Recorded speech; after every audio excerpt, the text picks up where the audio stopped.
मित्रांनो, काल लोणावळा घाटात ट्रॅफिक कंजेशनमुळे बऱ्याच गाड्या गरम होऊन बंद पडल्या. लॉंग विकेंड असला की हे दृश्य आपल्याला पाहायलाच मिळतं. याच्या पाठीमागची प्रमुख कारणं सांगतो. तर लो कूलंट, रेडिएटरमध्ये कूलंट कमी असणे आणि गळती असणे याच्यामुळे इंजिन गरम होऊ शकतं. तुम्ही आहे ना चढावर आहे ना जर मोठ्या गिअरमध्ये गाडी ओढत असाल आणि क्लच वापरत असाल सेम टाईमला तरी देखील आहे ना मित्रांनो इंजिन आहे ना गरम होऊन बंद पडू शकते. जर तुम्ही हाफ क्लचचा वापर करत असाल सतत क्लच प्लेट आहे ना गरम होऊन इंजिनवर ताण येणार आहे. इंजन ऑइलची गुणवत्ता तसेच लेवलसुद्धा नेहमी चेक करा की ऑइल खराब झालेलं असेल तर महत्त्वाचं काय आहे फ्रिक्शन वाढतं आणि फ्रिक्शन वाढल्यामुळं इंजिन गरम होतं.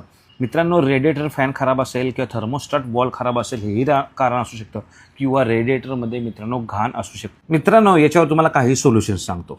दर 15 दिवसांनी कूलंटची लेवल तपासा. मिनिमम मॅक्सिमममध्ये ते असावं. इंजन ऑइलची गुणवत्ता तसेच त्याचीसुद्धा लेवल तपासा. रेडिएटरची स्वच्छता नेहमी करत जा मित्रांनो. आणि रेडिएटर फॅन चालू आहे की नाही हे सुद्धा इन्श्युअर करा. ड्रायव्हिंग स्टाईल तुमची सुधारा. सतत हाफ क्लचवर गाडी चालवू नका मित्रांनो. शक्य असल्यास गाडी न्यूट्रलमध्ये करा आणि हँडब्रेक ओढा.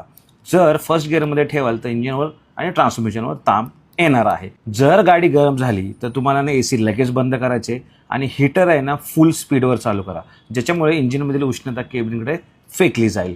गाडी सुरक्षित ठिकाणी पार्क करा आणि गाडी न्यूट्रलवर करा. जर न्यूट्रलवर ठेवाल गाडी तर त्याच्यामधील वॉटर पंप आहे तो चालूच राहील आणि रेडिएटर फॅनसुद्धा चालू राहील, जेणेकरून तुमच्या गाडीचं इंजिन आहे ते थंड होण्यास मदत होईल. बोनेट उघडा, जेणेकरून जी गरम हवा आहे ना ती बाहेर येईल किंवा नॅचरल जी हवा आहे थंड हवा आहे ती त्याच्यामुळे इंजिन आहे ना थंड होण्यास मदत होईल. याच्यामध्ये महत्त्वाचं असं की चुकूनही मित्रांनो रेडिएटर कॅप अजिबात उघडू नका, अन्यथा वाफ किंवा जे पाणी आहे त्याच्यामुळे तुम्हाला सिरियस इंजुरी होण्याचे चान्सेस जास्त आहेत. गाडी थंड झाल्यावर ऑइल टॉपअप करा, कूलंट टॉपअप करा. जर ते कमी झालं असेल हाफ क्लच वापरू नका. फर्स्ट सेकंड गिअरचा ट्रॅफिकमध्ये योग्य वापर करा. व्हिडिओ आवडल्यास लाईक करा, शेअर करा. धन्यवाद. जय महाराष्ट्र.